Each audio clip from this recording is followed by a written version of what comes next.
Perkenalkan, nama saya Damiana Teresia Septisami, NIM 2112061933, Program Studi Pendidikan Guru Sekolah Dasar, kelas B12, semester 1, mata kuliah Konsep Dasar IPS di SD, dosen pengampu Eliana Yunita Seran MPD. Di video kali ini saya akan membahas tentang kajian budaya lokal, yaitu di bidang antropologi. Berikut penjelasannya.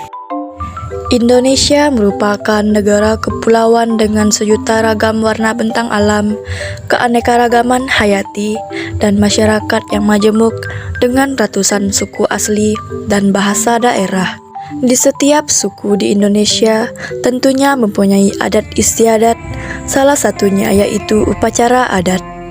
Upacara adat merupakan salah satu ciri khas dalam kelompok masyarakat yang memiliki unsur nilai yang tinggi.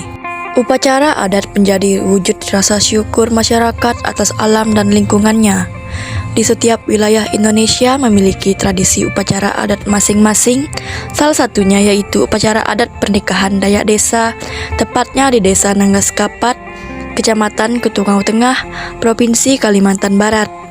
Pernikahan adat sudah menjadi kebiasaan, terutama di Kalimantan Barat, yang sudah diturunkan turun-temurun oleh leluhurnya. Upacara pernikahan adat Dayak Desa ini ada beberapa tahapan.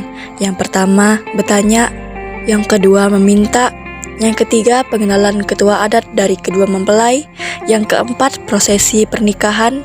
Dan yang kelima, kedua mempelai sudah sah menjadi suami istri. Tahap pertama yaitu bertanya. Bertanya ini diartikan sebagai apakah mempelai wanita mau menerima lamaran dari mempelai pria. Bertanya ini dilakukan ketika semua keluarga dari pihak mempelai pria dan wanita berkumpul. Proses bertanya ini diawali dengan beberapa cara. Bisa langsung tunangan, bisa lebih dulu minta-meminta, berarti janji hari kemaya tunang atau kapan tunangannya, lalu kemaya nikah gereja atau kapan nikah gereja, atau juga bisa langsung dengan nikah adat. Dalam adat Dayak Desa, jika salah satu mengakhiri pertunangan, baik laki-laki atau perempuan, maka barang yang dikasih akan hilang percuma dan didenda sekitar 1 juta rupiah. Tahap kedua yaitu meminta. Meminta sama dengan melamar. Pihak mempelai pria memberikan bingkisan berupa peralatan mandi, yaitu pasta gigi, sikat gigi, sabun, kain, handuk, dan sampo. Peralatan kosmetik yaitu sisir, cermin, bedak, dan lipstik, serta peralatan pakaian dalam wanita. Setiap peralatan yang ada di bingkisan tentunya memiliki arti dan makna tersendiri. Yang pertama, cermin. Cermin memiliki arti, jika saya melihat cermin, maka saya sudah memiliki calon atau melepas masa lajang saya. Yang kedua, sisir. Sisir melambangkan kerapian atau keindahan rambut supaya tidak berantakan. Yang ketiga adalah sabun. Pasta gigi dan sikat gigi melambangkan kebersihan. Yang keempat, kain dan handuk untuk mengeringkan tubuh ketika sudah mandi.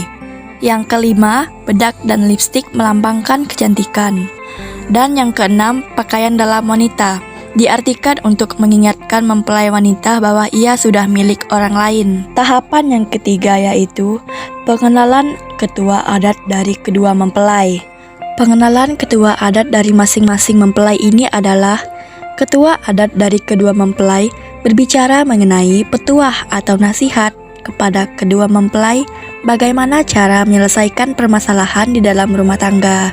Tujuan dari ketua adat dari kedua mempelai ini memberikan nasihat jika ada permasalahan dari kedua mempelai, lalu ada salah satu di antara para mempelai yang ingin bercerai, maka akan dikenakan hukum adat. Hukum adat pun bervariasi tergantung permasalahannya. Jika suami yang menceraikan istri yang sudah memiliki anak, maka suami tidak bertanggung jawab lagi dengan anaknya dan dikenai denda sebesar 25 juta rupiah. Jika istri yang meminta cerai baik memiliki anak atau tidak, tetap membayar denda sebesar 10 juta rupiah.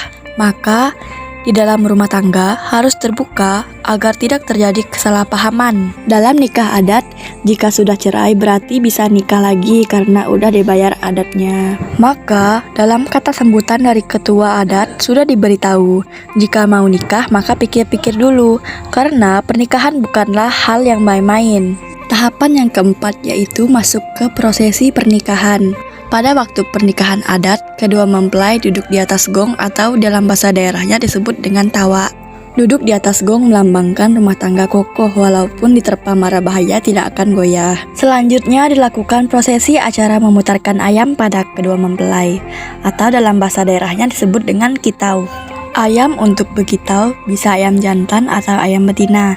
Tidak boleh cacat, tidak boleh ayam putih, harus ayam kampung yang sehat.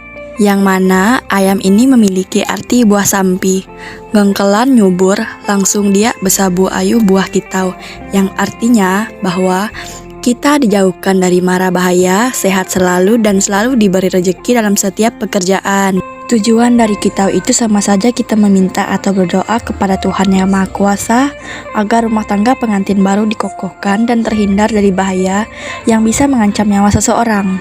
Setelah itu dilakukan ajar mengajar kepada pengantin tersebut supaya mereka tahu kalau ada permasalahan pada rumah tangga tersebut, bagaimana cara menyelesaikannya, dan memberitahukan kepada masyarakat bahwa yang meninggalkan rumah orang tuanya, baik dari laki-laki atau perempuan, mengikuti suaminya atau istrinya, supaya baik dari wanitanya atau lakinya pun punya status yang jelas. Setelah bekitau, kedua mempelai diberi tanda di dahi menggunakan darah ayam. Darah ayam diartikan sebagai jika langsung beku pas ditungkup tidak jatuh, berarti kedua mempelai paling kuat iman dalam keluarga dan tidak ada permasalahan besar. Semisal malah sebaliknya, jika darah ayamnya cair, berarti ada masalah nantinya dalam keluarga. Dan jika darah ayam ada bintik-bintik putih, menandakan ada anak atau ada buah anak. Darah ayam ini sudah menjadi kebiasaan dengan dibuktikan pada masa berkeluarga, serta para tetua yang membaca darah ayam tidak memberitahu arti dari darah ayam pada saat pernikahan adat berlangsung. Karena jika menunjukkan hasil yang kurang baik akan menimbulkan beban atau sugesti bagi kedua suami istri. Tetapi seperti buah anak boleh diberitahukan menandakan bahwa akan mempunyai anak. Jika tidak memiliki buah anak, tidak boleh diberitahukan karena lagi masa bekitau. Pemberian tanda di dahi menggunakan darah ayam tersebut ada janji dan mantra yang diucapkan oleh ketua adat.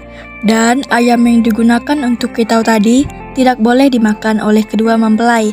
Nanti jampi atau mantra yang terkandung dari bahasa kitau tadi akan berbalik kepada kedua mempelai. Dan setelah itu tahap kelima yaitu kedua mempelai sah menjadi suami istri. Sekian video edukatif dari saya. Jika ada kesalahan tutur kata, saya mohon maaf. Dan semoga video edukatif ini dapat menambah wawasan dan pengetahuan Anda semua. Atas perhatiannya, saya ucapkan terima kasih.